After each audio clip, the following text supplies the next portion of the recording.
Hi BookTube, it's Amy. Welcome to my Friday reads.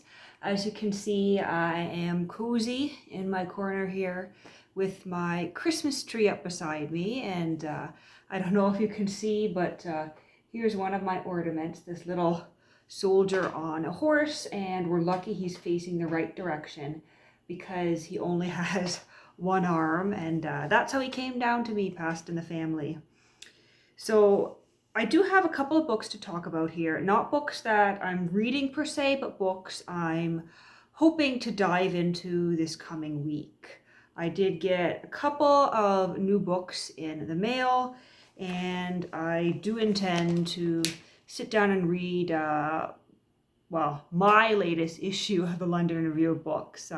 It's the October 8th issue that finally arrived for me this morning, and better late than never, I guess. I had almost thought I wasn't going to get the October 8th issue at all because the issue from the week of the 20th had already arrived. And of course, it's been well over a month, almost a month and a half since the October 8th issue was released. But good to see that's finally showed up. I'm sort of a recent subscriber to the London Review of Books. I quite enjoy it, just sitting down with a physical copy in my chair, but I would say on average I get it 2 to 2.5 weeks after everybody else in the UK and sometimes in the United States as well end up getting their copies. And I think it's just the nature of the mail system at the moment. You know, you've got international shipping to begin with, and then high mail volumes, and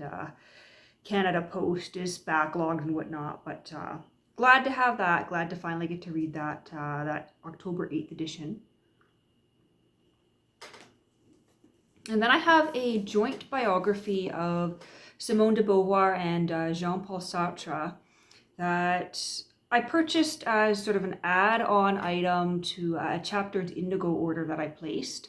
I was finishing up my Christmas shopping and I wanted to sort of bump up what was in my cart to make the shipping cost and everything worth it. So this is something called Tête-à-Tête, The Tumultuous Lives and Loves of Simone de Beauvoir and Jean-Paul Sartre by Hazel Rowley. And I think this book is a few years old. Let me just pop into the front here to check the publication date. Yep, it's from 2005, so 15 years old, but this is the first time it's come to my attention. I think I may have heard the title or seen the title once or twice before when looking at Simone de Beauvoir biographies, but until now I'd never seen a good enough price that would justify me purchasing it, as I already own several biographies of de Beauvoir, including her own memoirs. But yeah, this should be interesting to read about them both within the same book and see what the author's take is on their relationship and on their writing and their influence on each other. So the back here says, passionate, free-thinking, existentialist philosopher writers. Simone de Beauvoir and Jean-Paul Sartre are one of the world's legendary couples. Their committed but notoriously open union generated no end of controversy in their day. Biographer Hazel Rowley offers the first dual portrait of these two colossal figures and their intense, often embattled relationship. Through original interviews and access to new primary sources, Rowley portrays Sartre and Beauvoir up close. Tête-à-Tête magnificently details the passion, daring, humor, and contradictions of a remarkably unorthodox relationship.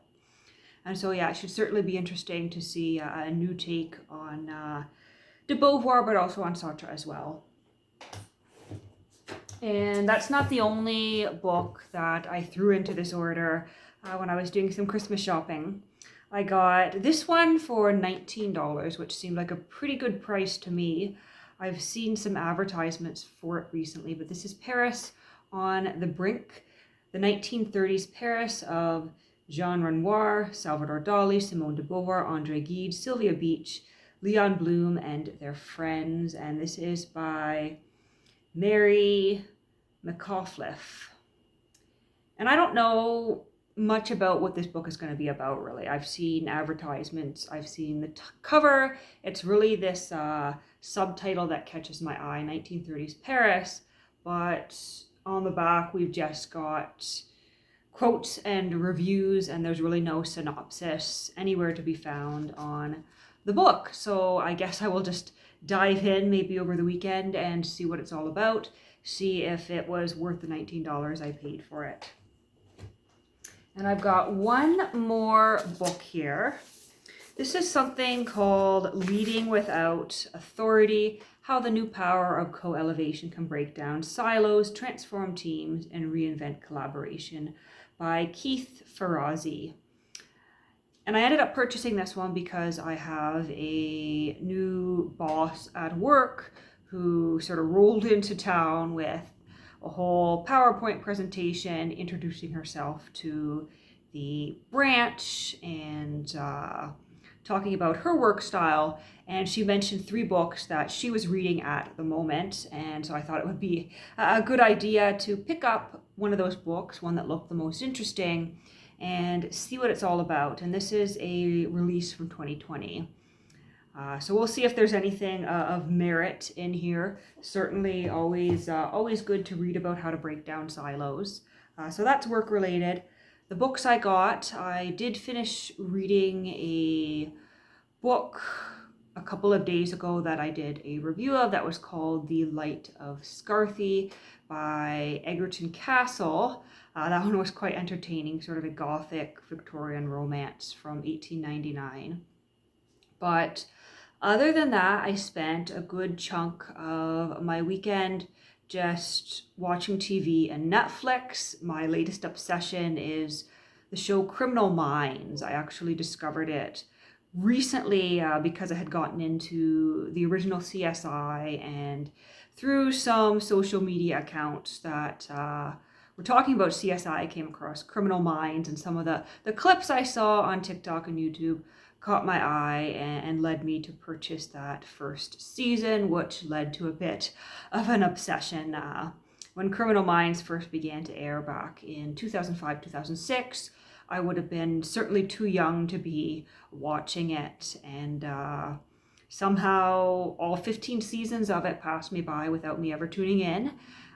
So here I am binging that. But in addition to that, I watched the new season of The Crown on Netflix over the past few days, and I quite enjoyed that. It was certainly interesting to see how they introduced the character of Diana, and overall I enjoyed it. It was interesting to see Margaret Thatcher. Although shows like that, while it's entertaining, it does leave me a little bit uneasy, because it is an odd concept that there would be a show about the lives of people who are still living. And I'm sure it's quite odd for the royal family to know that there is a fictionalized account of their lives as a TV show. But I'm bringing this up because I thought it was fun. There was this one scene where I'm sitting there watching, and the actress who was playing Queen Elizabeth was on screen, and she's sitting out of doors with Princess Anne, and she's wearing a scarf over her hair.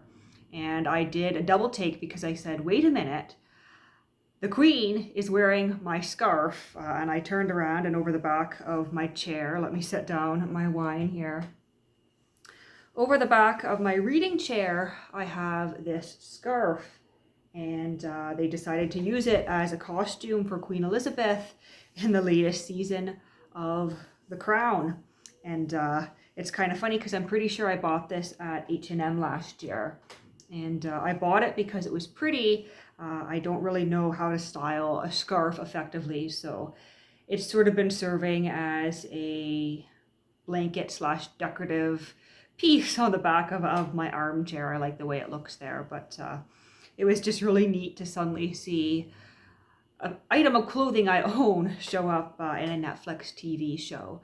So that has been my week. Lots of TV, read a book, got some books. My London review of books finally arrived. And overall, I think it's been a pretty good week. do let me know how your week has been in the comments down below, and what you're reading at the moment.